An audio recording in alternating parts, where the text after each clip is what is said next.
boa tarde. Hoje é sexta-feira, 11 de novembro. Está começando mais um programa Fundos Imobiliários pela Infomoney TV. Eu sou o professor Arthur Vieira de Moraes. Muito prazer. Para quem não me conhece, muito obrigado pela audiência. E para quem já vem assistindo consistentemente, muito obrigado pela parceria.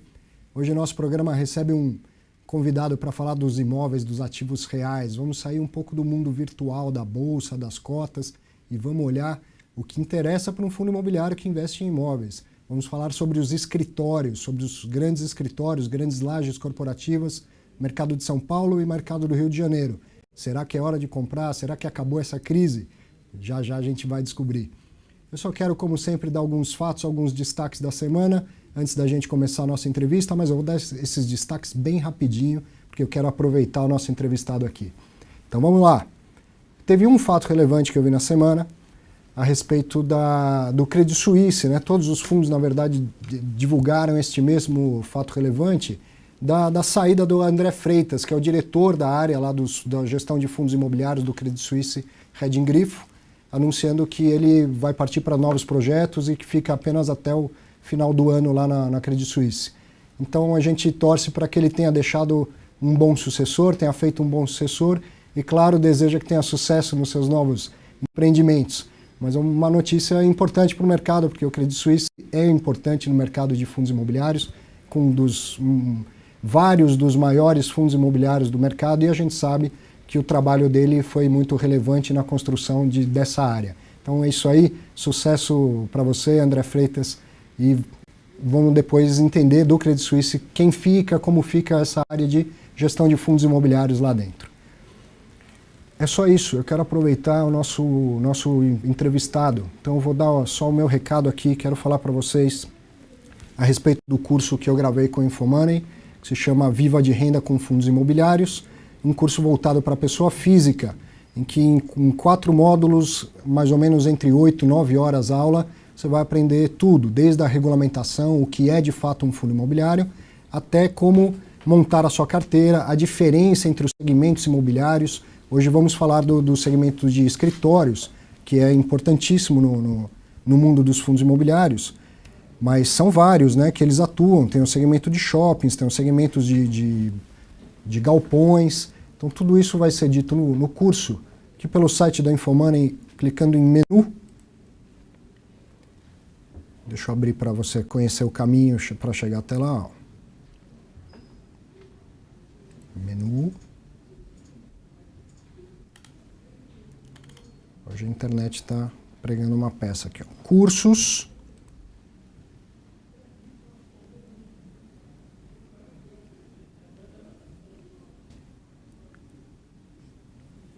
Clicando aqui em cursos, vai abrir a página do Infomoney Educação com todos os cursos.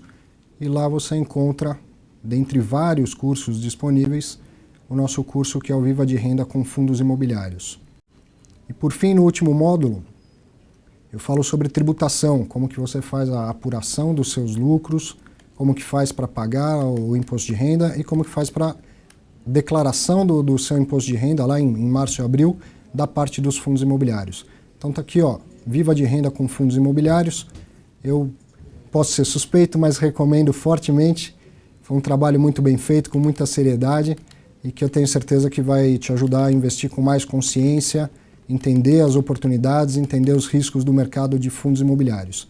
O mais importante no investimento é saber o que está fazendo, é correr riscos com consciência. E para isso a gente precisa estudar, precisa estar ciente da onde vai investir. Muito bem, agora sim, Roberto Patinho, sim. Muito obrigado pela presença. Muito obrigado pelo convite. Estava falando agora, é importante saber onde vai investir, é importante entender o mercado em que vai se investir. Com dados da Uquibar do ano passado, 44% dos fundos imobiliários voltados para a renda investem no mercado de lajes corporativas. Daí a importância de receber o Roberto aqui para falar para falar sobre lajes corporativas, explicar esse mercado tão relevante na economia como um todo, mas principalmente para os fundos imobiliários, né? O Roberto é diretor da JLL, queria que você explicasse para quem está nos assistindo o que é a JLL. Bom, primeiro, muito obrigado pelo convite aqui, espero que possamos aí contribuir para vocês. E falando rapidamente sobre o que é a JLL, é uma empresa global que atua há mais de 200 anos nesse mercado imobiliário. Estamos no Brasil há 20 anos, temos 900 colaboradores trabalhando em toda a gestão de imóveis, facilities, consultoria e na área de transações onde eu trabalho, que é compra, venda, locações e avaliações, né? É uma empresa que está no seu 9º ano, né, trabalhando e recebendo aí os prêmios de empresa entre as mais éticas do mundo. E tivemos aí o privilégio, né, no ano passado, me perdoe se eu estiver falando alguma bobagem aqui, de ganhar o prêmio da melhor empresa consultoria de imobiliária no Brasil, pela Euromoney, né, de 2016. Também tivemos aí um 2º lugar em locações. Agradecemos aí a oportunidade e estamos aqui à disposição, né? Quer dizer, é uma empresa que trabalha sempre em conjunto e espero que o que eu posso falar aqui tenha utilidade. Isso é por causa de todo o pessoal que está por trás de nós e se for alguma bobagem, é culpa só minha. Estou aqui à sua disposição. Olha, nem sempre o entrevistado se dá conta da relevância do que vem trazer aqui para a gente. O mercado de fundos imobiliários é recente no Brasil, mas o interesse do investidor é grande e crescente. E o mercado de imóveis é muito específico. Não é as pessoas têm a impressão de que imóvel eu entendo como funciona. Não, imóvel é um mercado muito específico. Tanto que lá existem certamente áreas que fazem coberturas segmentadas, né? Sim. Além de escritórios, a JLL cobre mais o quê? Então, nós trabalhamos com todos os segmentos comerciais, né? Então a gente ajuda investidores e desenvolvedores na área de lajes corporativas, né? Tanto o que a gente chama de saletas quanto lajes, né? Que são andares inteiros, edifícios inteiros, que é o que a gente chama de office. Depois tem industrial, né? Tanto em logística quanto em terrenos e fábricas. Tem o nosso pessoal de engenharia, que peço desculpas, não falei do pessoal de engenharia também, é um pessoal muito importante, desenvolvimento e PDS, né, Project and Development Services, que também ajuda empresas e atua em favor dos investidores, auditando construções, né, fazendo checklists aí de entradas e saídas de ocupantes, faz isso muito. E aquelas análises vocacionais de um terreno também, às vezes o investidor tem um terreno e pensa em construir um shopping lá e vai procurar a consultoria e pode ser aconselhado a fazer alguma outra coisa. Sim, essa é uma parte importante do nosso trabalho, né, que a gente tem esse viés de consultores também. A gente, algumas coisas nós fazemos no êxito, né, como corretores, e outra coisa a gente faz como consultores, né. Esses projetos em que a gente tenta entender o melhor potencial para um terreno é um produto da casa que a gente faz aí com bastante competência e que de fato é usado muitas vezes nesse processo de entender o que se deve fazer e qual é o formato, né? Então a gente vai buscar informações sobre qual é a demanda, qual é a nossa percepção de absorção, né? Absorção definida como entrada de ocupantes, que podem ser lojistas ou ocupantes ou compradores até de residencial, que são coisas que a gente ajuda na questão da formatação de projeto. E a gente faz o acompanhamento também em toda a parte que é comercial, né? Importante porque o mercado brasileiro ele tem a característica de ser muito de pessoas físicas, né? De grandes famílias, investidores. Ainda né? Ele não tem essa profissionalização. Essa pulverização, vamos falar assim, né? Na qual você tem um único veículo que compra e é dono do imóvel e você tem um security. Talvez o fundo imobiliário seja um caminho para isso. Mas é uma coisa que ainda não é prevalente, né? Eu diria que uma parte importante do mercado ainda está na mão dividida, né? Em que a gente chama de estratificado em proprietários de lajes, e alguns novos imóveis já têm proprietários, são fundos ou diretamente family offices, né? Existem muitos clientes nossos que são family offices, né? Pessoas que venderam as suas fábricas, as suas marcas, as suas empresas e continuam investindo nesse mercado. E às vezes o capital é amador.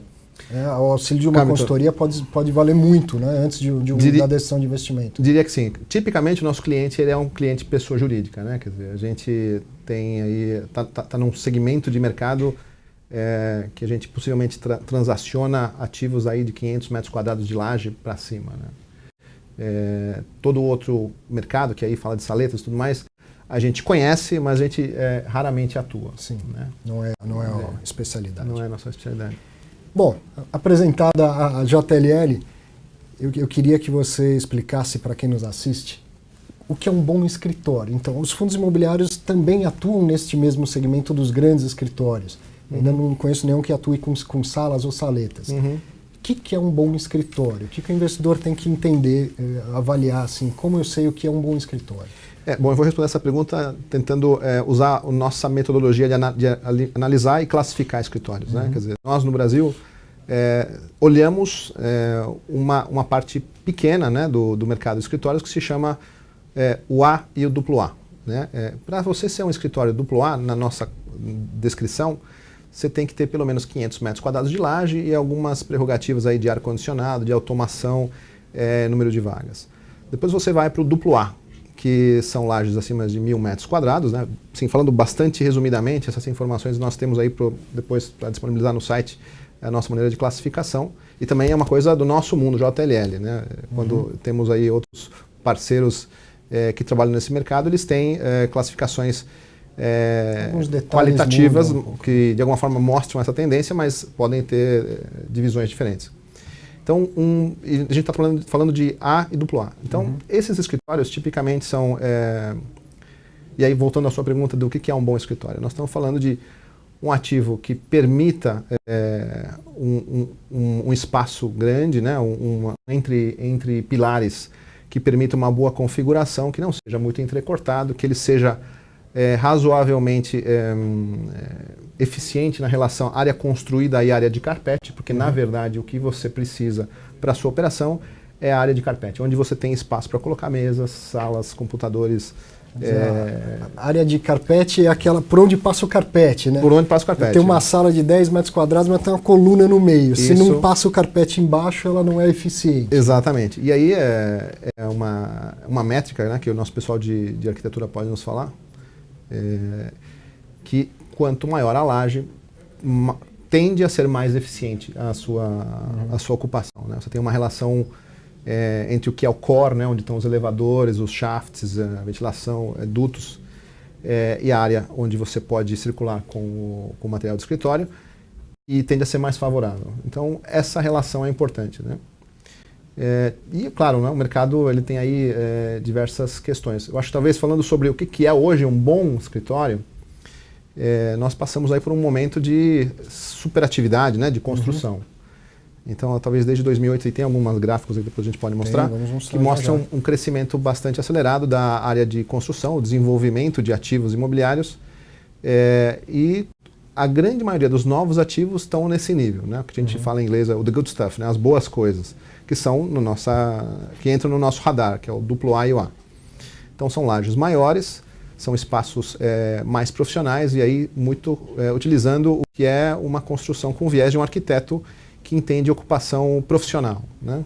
De algo que seja de fato eficiente, que crie valor para o seu locatário. Vale a pena eu levar a minha empresa para lá, ainda que eu pague um pouco mais de aluguel, mas isso vai me trazer benefício, isso vai trazer retorno. Inclusive nós ajudamos também nessa parte, né? E temos uma equipe que é nova, né? Se chama Tetris, que é um grupo de arquitetos que é da casa, do grupo JLL, que ajuda nesse processo. Né? Então, tipicamente, eles trabalham para mudanças de menos de 4.000 metros quadrados, tem tido bastante eficiência aí, e mesmo nesse momento recessivo, eles cresceram bastante. Então, essa é uma coisa importante. Faz o que a gente chama de test fit, o entendimento de quantas cadeiras de fato ficam, né? com prerrogativas, e o caderno técnico, muitas vezes, de clientes internacionais que dizem eu preciso ter uma relação de X de salas para tantas posições, tantas de áreas de copa e tudo mais, né, entrada, e faz isso muito bem. Então, com muita competência, a gente consegue também transformar a sonho do nosso cliente numa realidade. Primeiro, buscar o imóvel, que é uma coisa que a área de transações faz,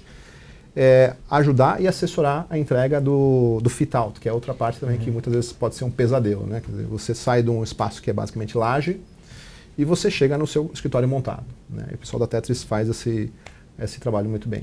E tudo isso combinado com localização. Localização. Bom, a localização é o outro ponto que é da economia 101, né, que a gente chama.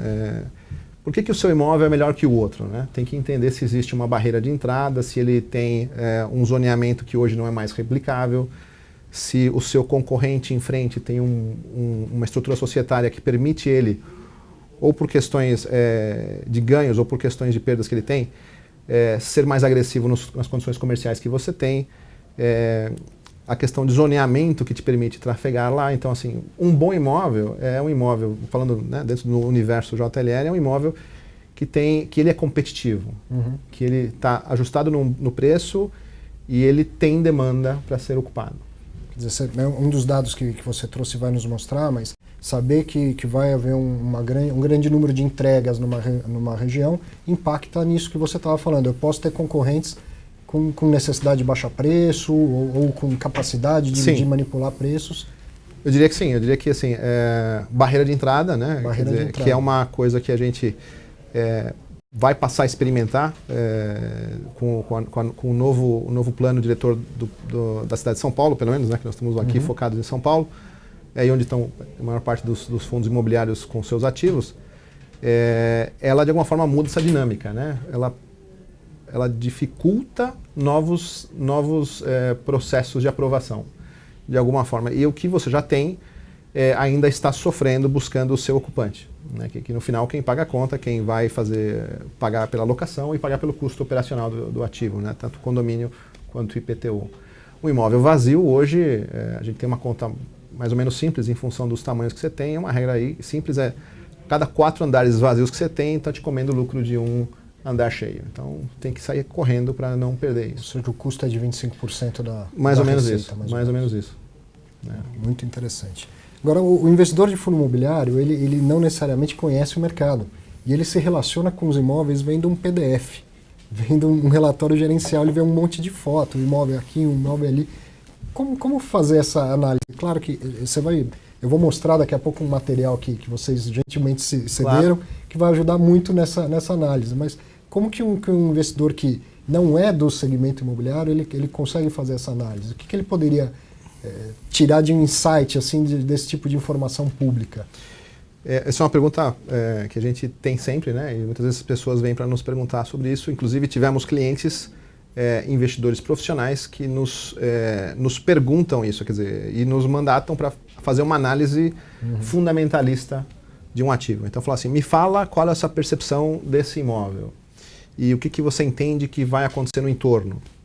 E, basicamente, o que nós fazemos é tentar ter a nossa melhor estimativa dos concorrentes, o momento em que eles vão entrar, a nossa expectativa de demanda e ajustar aí o preço que a gente entende como ganhador, né? Quer dizer, nesse preço você tem esse posicionamento. Aí são vários Cs, né? Se o mercado continuar nessa tendência, se o seu gestor de fundo tiver essa liberdade de negociar nesses valores, muitas vezes os valores nos últimos anos foram aquém do esperado. Você consegue ter esse fluxo de caixa, sendo você uma operação, um instrumento pass-through, né? Quer dizer, qual é o valor de fluxo de caixa que cai no seu bolso? E aí você tem que entender. Então, a gente faz isso para alguns investidores, muitos deles internacionais, que querem ter essa percepção. Assim, onde que eu fico mais vendido ou mais comprado? Você tocou num ponto importante que nem todo investidor se dá conta que uma coisa é eu ter dinheiro e comprar um imóvel. Outra coisa é o fundo imobiliário comprar um imóvel. Sim. Entre o fluxo que o fundo recebe e que ele distribui, né, nesse pass-through, como você disse, vai ficar alguma coisa. Tem taxas para pagar para os reguladores, tem a taxa de administração, às vezes tem taxa de gestão. Quer dizer, você saberia dizer quanto mais ou menos fica no caminho? Eu sei da legislação, né? Talvez você possa me dizer se... E acho que caso a caso tem números aí, mas pelo que eu entendo tem uma obrigação de devolver 95% do que recebe. O fundo tem que distribuir 95%. Agora, se eu investidor, compro diretamente o imóvel e um fundo compra a laje do andar de baixo, quer dizer, quanto que da receita deste imóvel pode se perder? Não é a sua área, não é a sua especialidade. Eu acho que não é tão relevante, né? Talvez, vou estimar um número aqui agressivo, 2% você pode perder nessa gestão. Porém, uma coisa é você... Aí também tem a outra questão de qual é o futuro do imóvel, né? E o nosso pessoal de properties pode nos ajudar muito mais nisso. Mas claramente existe uma sobrevida ou uma manutenção do valor do ativo quando ele é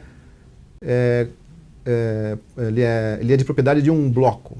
Por quê? Porque ali você tem muito menos discussão sobre a necessidade de reserva técnica, muito menos discussão sobre manutenção do imóvel, muito menos discussão sobre competição, né, de valores. Olha, nosso bloco vai entrar no mercado no preço X e vamos negociar de maneira harmônica nesse valor.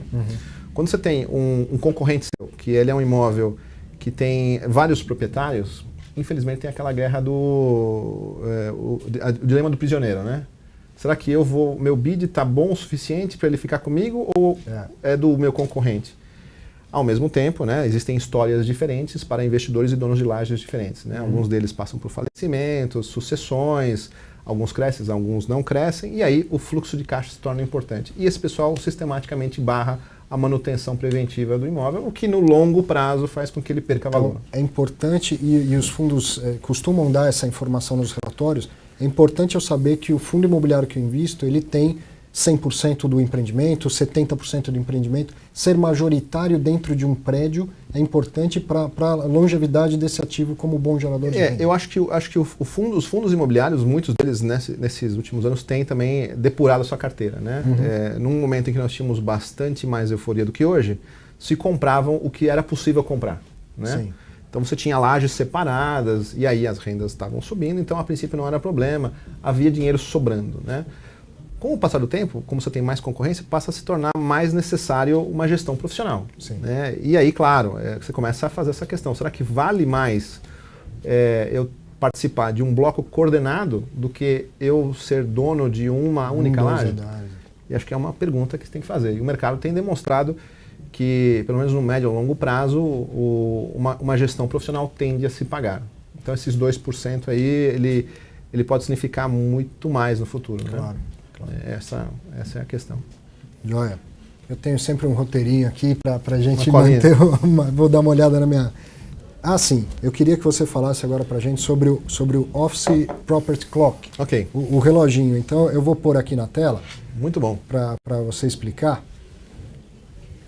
Pode ficar à vontade se você quiser apontar. Tem um dedinho aqui. Deixa eu ver se eu consigo colocar. Que fantástico. Então, vamos lá. Isso é Property Clock, que é uma coisa que é usada bastante dentro do universo JLL, que é uma maneira gráfica de mostrar como é que as coisas sobem, os ciclos do mercado avançam, né? Exatamente. Então, assim, o que você tinha em outros momentos era a discussão sobre o que é um ciclo, né? E a gente tenta transformar isso num relógio. Vamos falar numa posição em que hoje a gente deve estar, né? Hoje a gente deve estar no momento em que os valores de locação e os valores de venda, eles estão possivelmente bastante depreciados, porque nós tivemos um excesso de entrega, nós tivemos uma crise econômica, né, na qual estamos ainda passando, e talvez nesse momento visualizando com um pouquinho mais de claridade o futuro, mas é claro que nós estamos num momento recessivo, né? Quer dizer, desemprego existe, as empresas têm engavetado os seus projetos, ao mesmo tempo, no nosso mercado imobiliário, muitos negócios e muitos ativos têm sido disponibilizados que certamente não atingirão o valor esperado de locação. Então, o que nós temos aqui, né? Falando rapidamente de mercado? Você tem um ciclo no qual você está, a princípio, em equilíbrio e você começa a subir os custos, você começa a subir o valor de locação e de valores. O que acontece? Você tem um momento em que você satura isso, né? Já não tem mais espaço. A demanda foi tão grande que já não tem mais espaço para isso. E aí o que acontece? Você começa a construir. Porque, puxa vida, meus retornos aqui estão bons o suficiente, estão bastante interessantes, justificam eu construir. Esse nós tivemos nesse ciclo em 2013, mais ou menos, né? Quer dizer, que era um momento de... Eu não quero usar a palavra euforia, mas de bastante otimismo e de que uma percepção de que nós estávamos no caminho certo, e que havia emprego e que todos os projetos realmente faltava a gente construir, porque a demanda existia. Não deixa de ser verdade. Sim.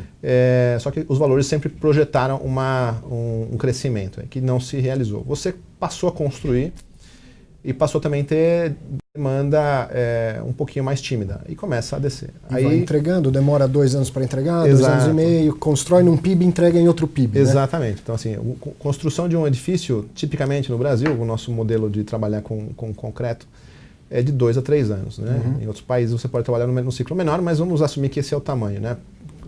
Economicamente viável é de 2, 3 anos.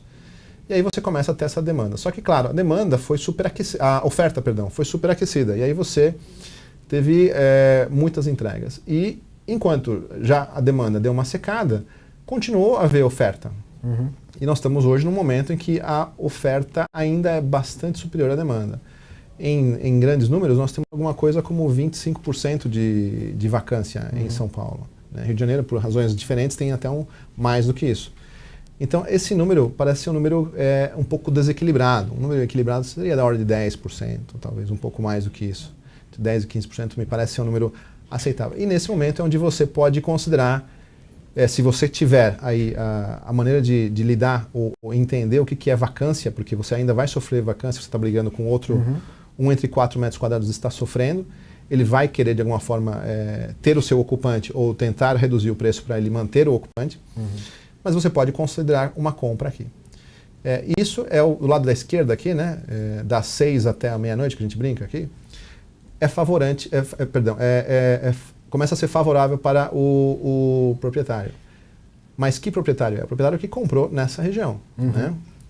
Quando o proprietário que construiu aqui sofre todo esse momento aqui, você é favorável ao locatário. Então, nós, empresa de transações, a maior parte do nosso negócio nesses últimos 2 anos aconteceu em assessorar locatários a buscar o melhor valor, a melhor relação custo-benefício para o seu imóvel. Então, havia imóveis melhores e ainda há imóveis muito bons a preços que não existiam 3 anos atrás. Sim. Acho que essa é a questão do ciclo. Então, hoje, se eu tiver que estimar, e a gente tem acho que mais alguns gráficos para mostrar, estamos nesse momento. Legal. Então, daqui a pouco a gente vai ver aonde está esse relógio aqui no mercado de São Paulo e também no mercado do Rio de Janeiro. Eu vou até já abrir o material aqui, enquanto a gente vai falando. Porque a próxima pergunta que eu vou te fazer justamente sobre como está o cenário dos mercados, né? Deixa eu abrir aqui o material. Vamos lá. E aí você falando do mercado de escritórios de São Paulo. Sim. Então, assim, rapidamente, como a gente estou vendo aqui, tem a colinha aqui no sistema, bem bacana. Nós estamos falando realmente de escritório de alto padrão, né? Tipicamente imóveis com lajes de mais de 500 metros quadrados, que eles são cerca de 5 milhões de metros quadrados do total.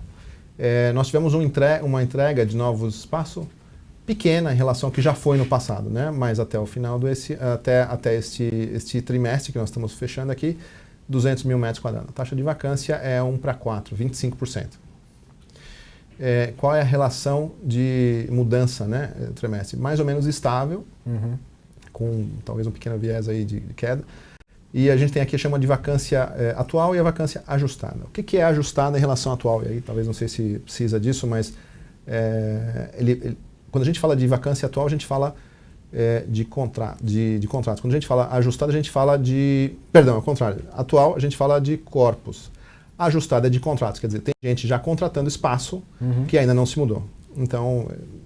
E a consultoria consegue chegar nesse nível de informação? Conseguimos. A gente faz esse tipo de avaliação trimestre a trimestre, né? E temos aí bastante granularidade, entendendo todos esses imóveis que nós pesquisamos todos os meses e temos bastante informação para brindar para vocês.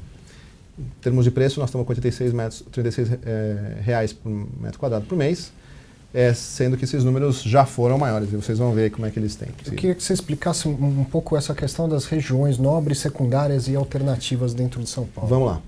O que a gente chama de regiões nobres? A região nobre ela é muito mais por conta do tipo de ativo e do tipo de ocupante. Tipicamente são empresas grandes, né? Empresas que usam aí 2, 3, até mais 1.000 metros quadrados para a sua operação, estão em lajes de primeira linha e esses imóveis são mais prevalentes nessas regiões, né? Quer dizer, a região mais conhecida e mais antiga entre essas é a Paulista, né? Dos anos 70.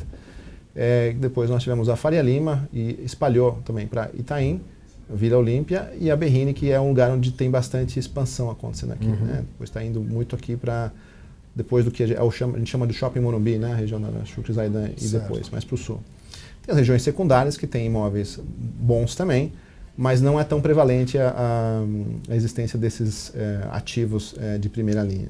E regiões alternativas, onde você ainda encontra alguns ativos de primeira linha, mas eles são mais raros. E aí você tem imóveis que são...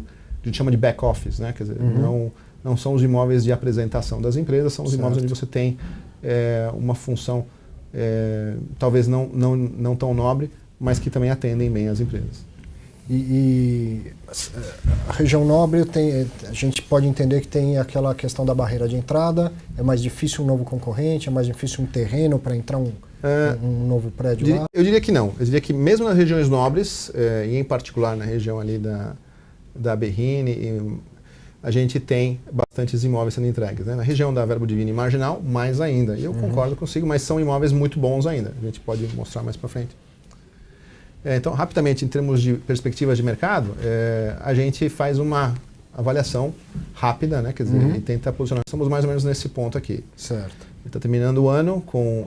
ainda favorável ao locatário. Ainda favorável ao locatário. A gente entende que pela inércia e pelas entregas que vêm ainda, teremos um ano que seja mais favorável ao ocupante, ao locatário.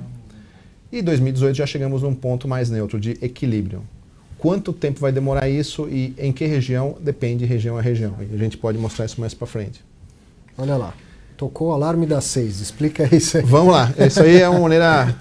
tem um pessoal de pesquisa que faz um trabalho de muita competência e tem o pessoal de transações também que quer, de alguma forma, usar isso para despertar aí o que a gente chama de call to action, né? Como diz o nosso chefe aqui. Puxa vida, com todas as informações, o que você tem que fazer? É aquela questão, né? Vemos agora, né, temos bastante razões para acreditar que estamos começando a subir a ladeira. Né? Ainda que tenhamos números aí não tão bons de desemprego e tenhamos aí bastante oscilação pela questão da eleição americana, recentemente aí dando uma surpresa no mercado, temos uma percepção de que daqui para frente os preços vão se ajustar. Quer dizer, se a gente olhar depois, tem mais para frente aí informações. Vamos lá. Aqui, se a gente olhar a questão do que a gente chama de preço pedido e preço transacionado, a gente percebe que os números melhoraram, cresceram. E aqui até um pouquinho a mais da inflação, quer dizer, ele já recuperou a inflação. Para explicar bem esse gráfico e explicar também como é que o mercado funciona no Brasil. Né? A empresa é global, a gente faz isso em todos os mercados e a gente usa as informações que estão disponíveis. No Brasil, a informação dos contratos, ela tende a ser privada. Então você não tem o preço transacionado. Porém, como nós aí representamos talvez aí 1/4 a 1/3 do mercado em termos de transações em office, a gente tem a nossa base de dados que tem massa crítica. Certo. Então, claro, a gente aqui são números consolidados, a gente não está dizendo um ou outro. Preservada toda a confidencialidade. Exato. Mas consolidando é possível chegar nessa análise, percepção. Né? Então, o que acontece aqui? A gente tem o preço pedido, que é uma informação pública. Você liga lá para o corretor, liga lá para a pessoa que de alguma forma tem o cargo de local imóvel e tem um preço pedido.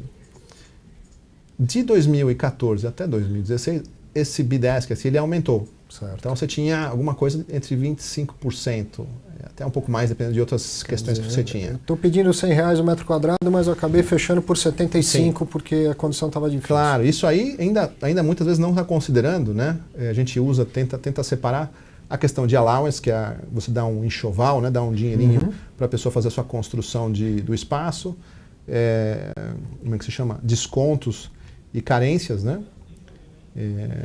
E um escalamento aí escalação de valores.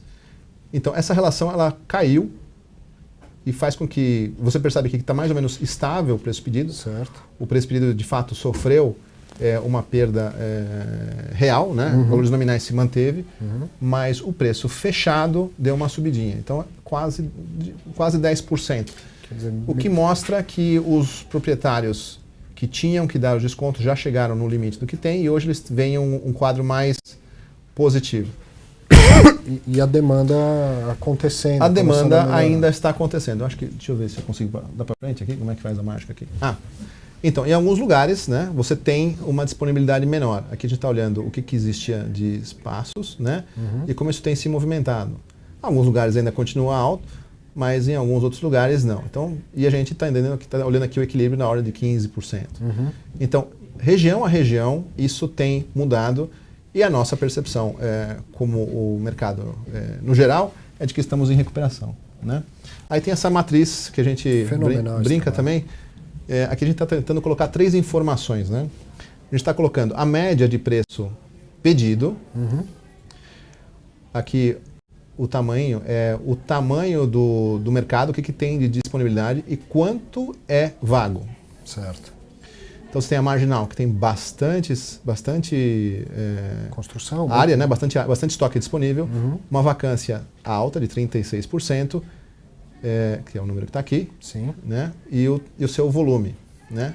Sim, é gráfico isso, né? Certo. E aí, claro, você olha a Vila Olímpia, você olha... Nesse eixo aqui tem o preço pedido pelo metro preço quadrado. pedido. Paulista, você vê que já é um estoque menor, já é um lugar mais consolidado, 19%. E Faria Lima, potencialmente, seja um lugar aí que tem aí uma barreira de entrada maior e é onde se considera que existe o melhor tipo de ativo, né? Por várias razões, várias métricas que existem, tem uma vacância que eu diria que já é de equilíbrio, de 15%. Certo. Então esse é o ponto. Tem alguns lugares que você tem centro bem pequenininho, né? Dentro do que a gente considera o nosso tipo de ativo que a gente olha. Sim, os imóveis são mais antigos lá, menos... Sim, né? sim. Então a Faria Lima ela tem barreiras maiores do que a região da Paulista. Intuitivamente eu achava que assim, na Paulista não tem mais onde construir. Acho que a palavra barreira não está bem colocada. Nesse sentido, quando eu falo de Faria Lima, que tem uma barreira de entrada, é que assim, ele é o lugar onde você quer construir, quer estar, né? É o lugar, tem um apelo maior do que a Avenida Paulista. Tem um apelo maior. Na Avenida Paulista, de fato, tem muita coisa construída já, mas não tem disponibilidades novas, né? Você vê que, inclusive, que a vacância lá ainda é grande. Tem muito por conta daquele projeto aí de retrofit, né? Que era o antigo Banco ABN. Certo. Né? Acho que é isso. O que mais que a gente pode aproveitar desse material que você queira conversar? Podemos botar esse gráfico de absorções? Tem um histórico desde 1996, isso é fenomenal. Pois é, a gente já passou por alguns ciclos, né? E em que ponto nós estamos agora da curva? Nós estamos chegando no final do ano, na nossa percepção, com uma absorção líquida menor. Quer dizer, nós vamos devolver espaço. E a vacância projeta 27%, então. 27%. Isso aqui é o total para a cidade inteira, dentro do nosso mercado, e é uma projeção que nós temos. Né? Se a gente for olhar no Rio de Janeiro, você vai ver que o número é maior. E mostra claramente o que a gente chama... Aqui tem o estoque, né? Que é esse marronzinho, claro, não sei se dá para ver. Sim. O estoque, ele sofreu, deu uma oscilação, depois de 2011 começou a crescer bastante agressivamente. 2013 se manteve e hoje ainda continua nesse nível da ordem de 300 mil metros quadrados. A absorção líquida é mais ou menos constante, na ordem de 200 mil. Para quem não sabe, quer dizer, eu entreguei um prédio novo e ele foi inteiramente alugado, ele teve total absorção. Alugaram só metade, ele teve 50% de absorção. Sim, a absorção é exatamente isso, quer dizer, alguém usou esse imóvel. Só que temos uma distinção importante entre o bruto e o líquido. O bruto é a transação. Vamos imaginar que a nossa empresa, né? A nossa empresa saiu de um edifício, vamos estimar aqui, 1.500 metros, fomos para 2.500 metros. Então, a nossa absorção bruta para o novo espaço foi 2.500 metros. Perfeito. Mas nós devolvemos 1.500 metros. Então, a barrinha líquida aqui aparece como 1.000 metros. A diferença. Como nós crescemos, é isso que importa, né? Quer dizer, o econômico aqui é um crescimento da ordem de 200 mil metros quadrados. Tem uma chacoalhada aqui e você vê que 2016 tem sido bastante ruim. Mas a absorção bruta tem sido agressivamente maior, o que significa que muita gente mudou de lugar para espaços melhores, na nossa opinião, e para espaços talvez até mais baratos. Em 2015 nós tivemos um recorde de quase 600 mil metros quadrados de absorção bruta. Certo. Então, desses 582 mil metros quadrados absorvidos, né, quer dizer, transacionados, 200 mil eram novos. Né? Quer dizer, um número, diria, ainda saudável. Esse ano não será assim, mas a gente espera uma recuperação gradual. Então, dessa observação entre a diferença de absorção bruta e líquida, me parece que então o locatário ele aproveita e busca imóveis mais eficientes, imóveis mais novos, imóveis mais modernos. Sim. Eu posso entender que a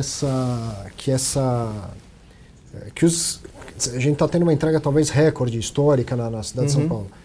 Esses imóveis eles são de qualidade superior ou no sentido eles são mais modernos, eles tendem a ser mais eficientes do que o estoque já existente? Sim, eu acho que tudo que tem sido construído, né, acho que a gente não trouxemos esse gráfico, mas tudo que foi construído de novo, a grande maioria é duplo A e A, são os melhores produtos, né? Então, e aí eu fico imaginando o seguinte, o gestor de fundo imobiliário, ele deveria atentar isso, tentar girar essa carteira, aproveitar a oportunidade para comprar imóveis mais recentes, sob o risco de ficar com uma carteira mais obsoleta quando o mercado vier a se recuperar? pois é, tem a inércia também, quer dizer, o que significa ser um gestor de fundo imobiliário, né? Ele tem, acho que ele tem esses 3 desafios, né? Ele tem que deixar os seus compradores de cotas felizes, com renda hoje, não pode esperar amanhã. Ele tem que resolver o mais rápido possível a vacância que ele tem. E ele tem que entender qual é a percepção futura que ele pode ter. Quer dizer, será que vale a pena? Eu já cheguei no ponto em que eu posso considerar que estou num preço bom para vender? Hoje acho que é um ponto bom para vender para novos compradores, né? E tem muitos fundos que estão numa situação oposta, que eles têm ativos que foram bem comprados, mas por razões várias aí, muita coisa do mercado que muito pouca gente previu, entramos nesse ciclo negativo, né? E agora, para começar agora, para recuperar, teremos que resolver vacância. Sim.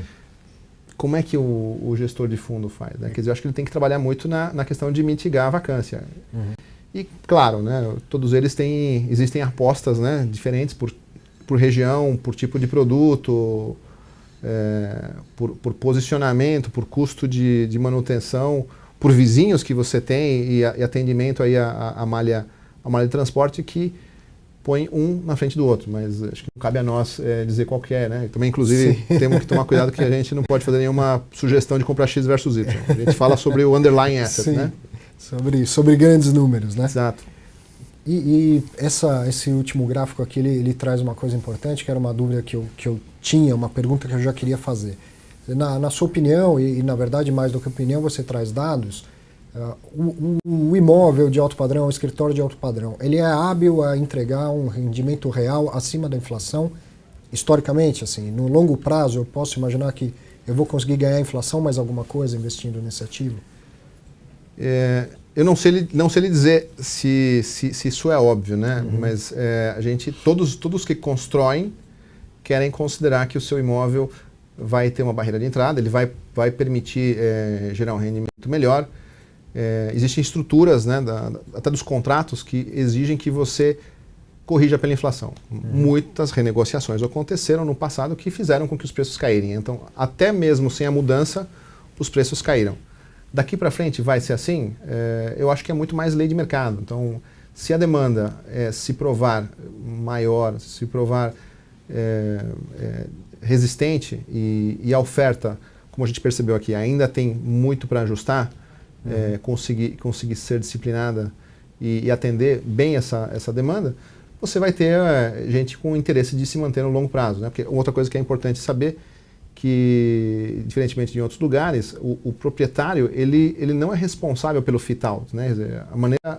A depreciação de todo o beneficiamento que acontece no imóvel, né, de construir aí as divisórias, piso, ar-condicionado, etc., muitas vezes recai no locatário. Então, assim, ele tem uma tendência natural de ficar um prazo maior. Ele só vai, como a gente brinca, né, em tenant rep, ele só vai dar um case para relocation, né, se ele já conseguir depreciar, se a depreciação já for menor, ou o allowance, o que ele receber na outra posição, for permitir ele fazer essa transferência. Então, ele tem uma certa inércia. Eu diria que sim, diria que o negócio, né, de locação corporativa, ele é naturalmente ajustado por inflação e espera-se algum ganho real. Existiu esse ganho real aí forte, né, acho que no gráfico a gente pode mostrar, de 2008 a 2013. Que é essa linha cinza aqui, que é o IGPM, né? Exato. E então, aí as locações conseguindo superar bastante a inflação. Né? Eles chegaram aí a subir alguma coisa da ordem de 30%, baixaram mais ou menos nessa ordem, e possivelmente a percepção é que daqui para frente, se as coisas alinharem, né, de acordo com o ciclo que a gente espera, volte a um patamar positivo. Então, por isso também que o mercado de capitais ele geralmente antecipa a tendência. Sim. E é por isso que nós temos tido um rally aí de muitos fundos imobiliários, né?